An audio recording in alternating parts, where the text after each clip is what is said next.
Feeling fancy. Hey, Jason. Hey, what's up, Katie?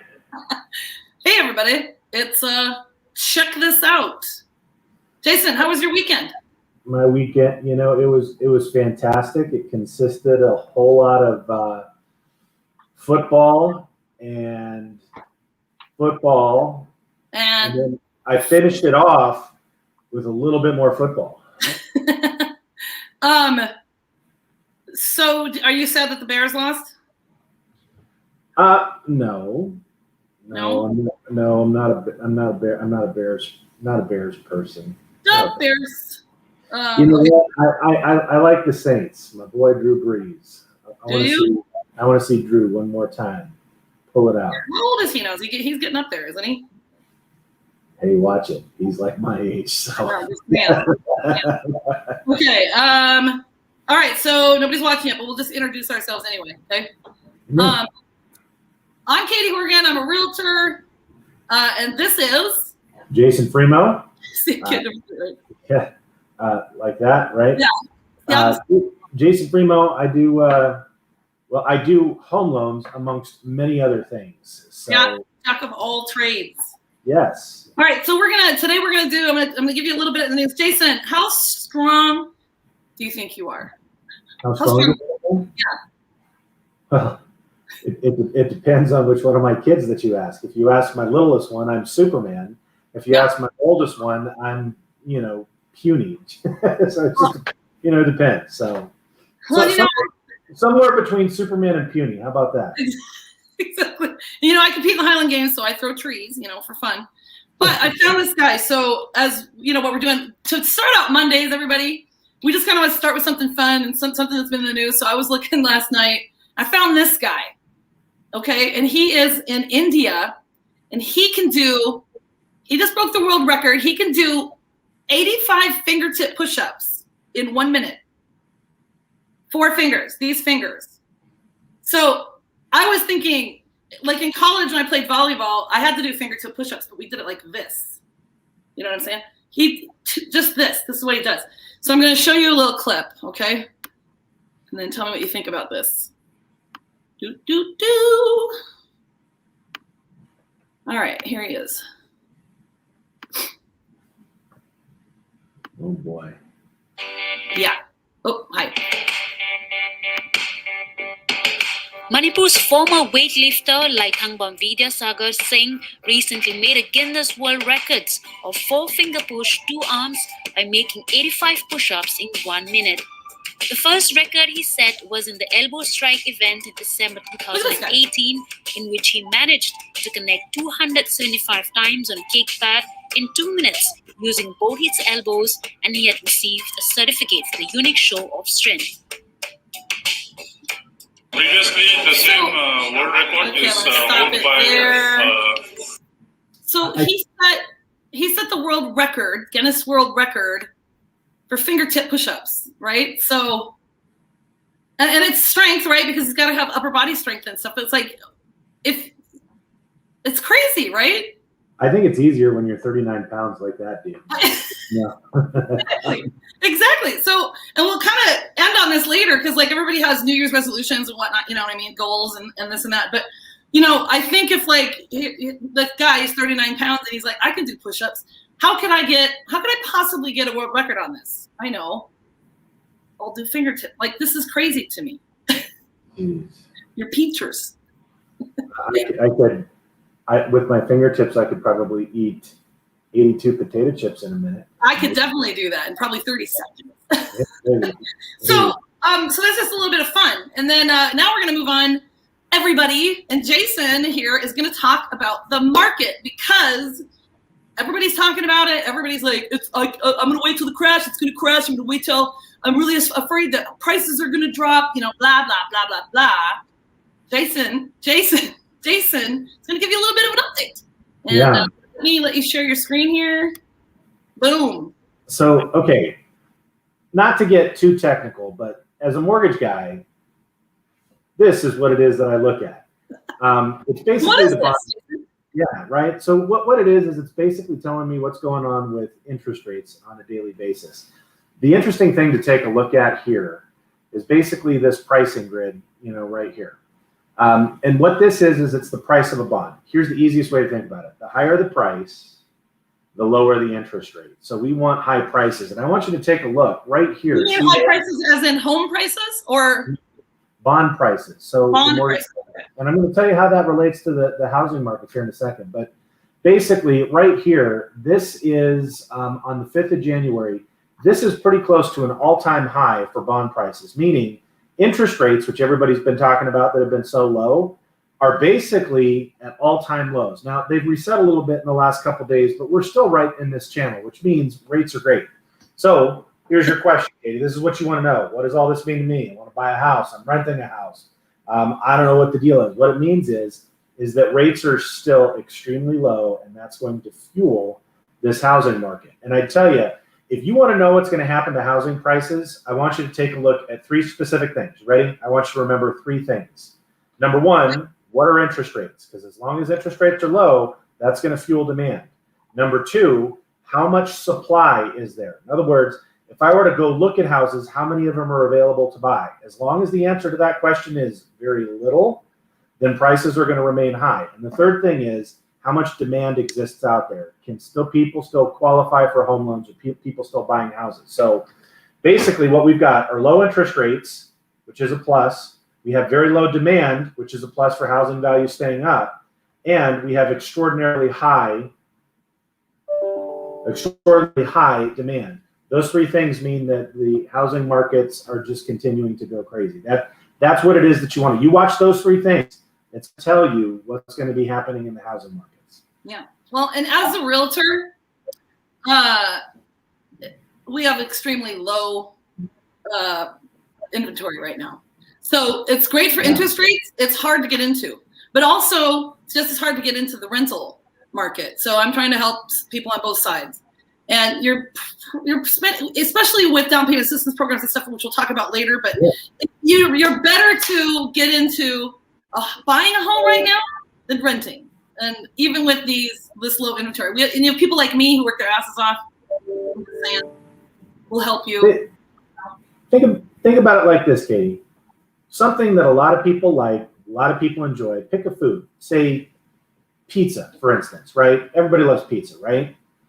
Well, What happened all of a sudden? You couldn't just go buy a pizza because there were no pizza places that were available to serve you pizza. And the ones that you went to, you were sitting on a 2-3 hour wait to get pizza.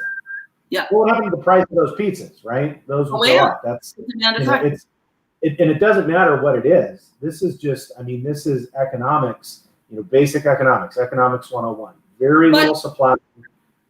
So tell the people why it's not going to crash, though. Because it's not going to crash. Not that we think, anyway. Correct? Well, okay. So for anything to crash, right?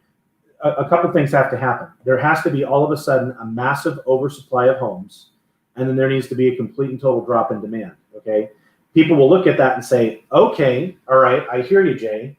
But what happens when all of a sudden a bunch of homes end up getting foreclosed? Now you're going to have a bunch of inventory on the market, and then people aren't going to be able to buy houses because they're out of work with COVID or whatever it is. Here's the problem with that thinking. First of all, if you take a look at the delinquency statistics that are out there, they're not necessarily as bad as what it is that you might expect. And here's the other thing too. Don't forget, now we have a Democratic-controlled president. We have a Democrat-controlled Congress. The amount of stimulus that they're going to throw at this thing to keep people in their homes and not let people lose their homes to foreclosure, I'm willing to bet it's going to be something unlike we've ever seen. And so for a crash to occur, you would have to have a sudden flood of supply that would overwhelm the demand. And here's the reality. I just don't know how that happens. Home builders aren't all of a sudden just going to have a ton more inventory, and that's going to be the problem.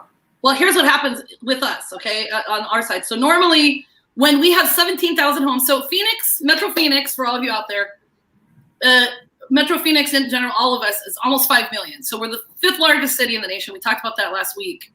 So we normally have, when we have 17,000 homes that are actively available on the market, we're scared, okay?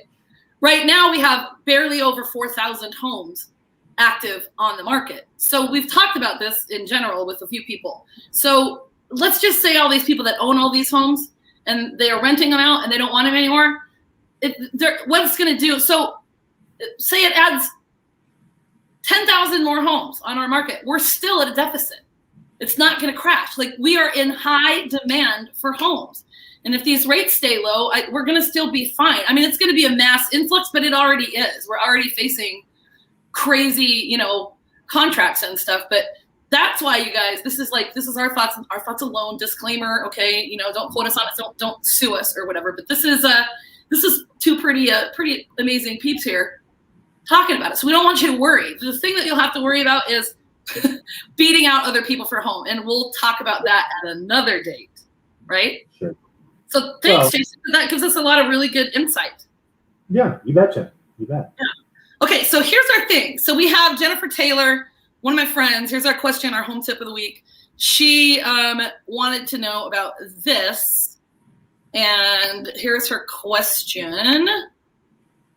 Oh no, hang on a second. Let me find it. Okay.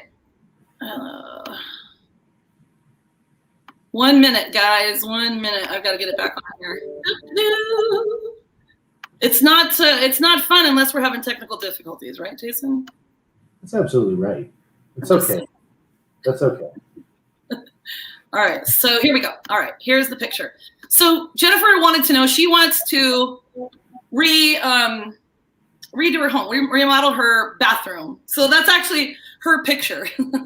I had another one. She's like, sorry about the, if you can see whatever that's called, the plastic stuff. She lost the lid. So she wanted to know what is better. Is caulking better? Is the prefab sticky tape better? Or is silicone better? And so I did a cool post in the real estate forum, and these are the answers that I got. So Jason, if you know any of this stuff, chime in. So starts with use actual silicone. It's a bit more than caulking, and caulking won't last with water contact. So now I'm thinking about, this is why I need to redo my bathroom. And then another lady said, I'm actually a licensed contractor, and there's so much more to recaulking a tub, especially if there's a current grout failure. And then I asked another question, and she didn't get back to me. So thanks for that detail, lady. You really helped me out there. Right. So another guy says, use a tub of silicone caulking with the gun for lasting results.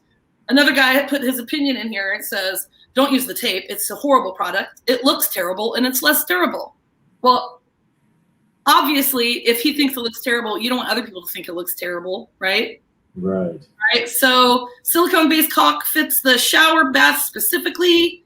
And then this other guy says the stuff that's not paintable is the best, stands up to mold better. And another lady says rubber gloves, and once you draw the line, dip your rubber gloved finger in the water and smooth it over. You've got this. So another guy says use 100% silicone. So, and they're referring to bathrooms only. So that's your tip. Jennifer, I hope that helped. I don't know if she's watching right now. I was going to see if she wanted to pop on, but. And we're not home makeover people. It's not like listed or what is it? Love it or list it. We'll find out tidbits of information for you. Okay. So if you guys have any questions ever, we'd love to answer them. You've got mortgage questions, you've got real estate questions. Jason, would you like to chime in on that? What do you think about the caulking and the prefab? Oh, she said it helped. Yay. So thank you, Jennifer. It's kind of like one of those things, right? Where, oh, Jennifer, yes. There she is. Yeah. So it's one of those deals, right? Like they come up with these cool products like the tape and all that type of stuff. And, I guess it's like the old adage, if it sounds too good to be true, it usually is. So a lot of those products, I think, that are like, hey, I've got this magic tape. It still nothing, nothing's better than the tried and true method of, using the silicone and all that type of stuff. A little elbow grease and getting right in there. So she said she didn't want to devalue the house by using something dumb. Exactly. Yeah. And Jennifer, you're welcome. So not, that's what we're doing. It's just a little tidbit of info, right? So tidbits. Oh, that could have been the name of the show. Tidbits. Could have been. What do you guys think? You check this out? Okay, that's it, guys. We're going to talk about, it's a new year, new possibilities. Like you said last week, it's not 2020. Super profound. Have you seen the meme for 2021 that's going around that now? No. It's a meme where the Joker is standing there from the Joker movie, right? Yeah. And then standing next to him is Pennywise the Clown. And the meme is 2020 showing 2021 around the workplace. It's brilliant. You should put that in today. That's awesome. I should. All right, Jason, closing thoughts? Closing- Positivity? Hey, you know what? It's 2021. Look, the world is definitely crazy. There's a whole bunch of crazy things going on, I think, since the last time we came to you. A lot more stuff. But look, at the end of the day, you control one person in this world, and that's you. So keep it positive, keep it straight, do the best that you can every single day, and guess what? Things have a way of working themselves out. So Yeah, they do. Yeah, they do. Like I said, new year, new possibilities. Don't get discouraged if you haven't started out at 100%. Setbacks are always there to actually propel you forwards. Don't forget that either, okay? And then, Jason, as always, I love your socks. Katie, love your socks. Bye, guys. We'll see you later. Bye-bye. See you next Monday at 10 o'clock. Peace and love, everyone.